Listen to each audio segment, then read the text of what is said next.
नमस्कार मेरे प्यारे यूट्यूब फैमिली। भूत बंगला की सच्ची घटना। ये कहानी राजस्थान के एक छोटे से गांव की है। इस गांव में एक पुराना बंगला था जिसे लोग भूत बंगला के नाम से जानते थे। कहते थे कि इस बंगले में एक परिवार रहता था, लेकिन अचानक एक रात पूरे परिवार की मौत हो गई।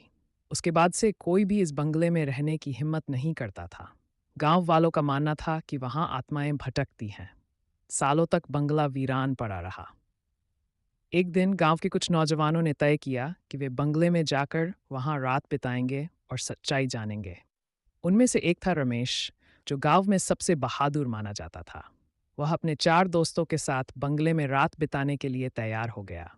उन्होंने अपने साथ खाना, टॉर्च और सोने के लिए कुछ बिस्तर भी ले लिए।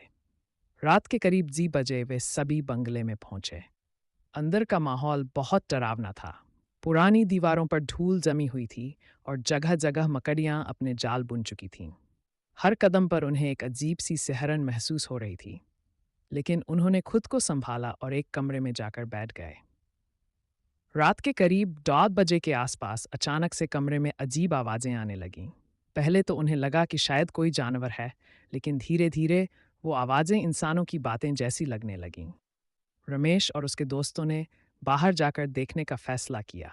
जैसे ही वे बाहर निकले, उन्हें लगा कि कोई उनके पास से गुजरा, लेकिन वहां कोई नहीं था।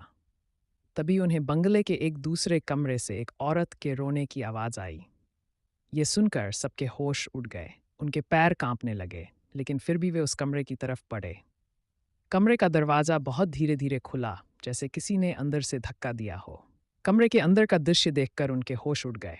वहां एक सफेद साड़ी पहने औरत जमीन पर बैठकर रो रही थी।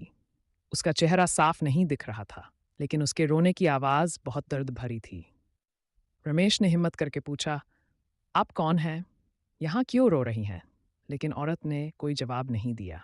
जब वे थोड़ा और पास गए तो अचानक से औरत उठी और जोर से चिल्लाने लगी। उसकी चीख इतनी तेज थी कि सबके कान सुन हो गए।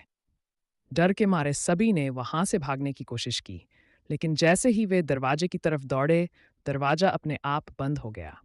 अचानक से कमरे की बत्तियां बुझ गई और चारों तरफ अंधेरा छा गया।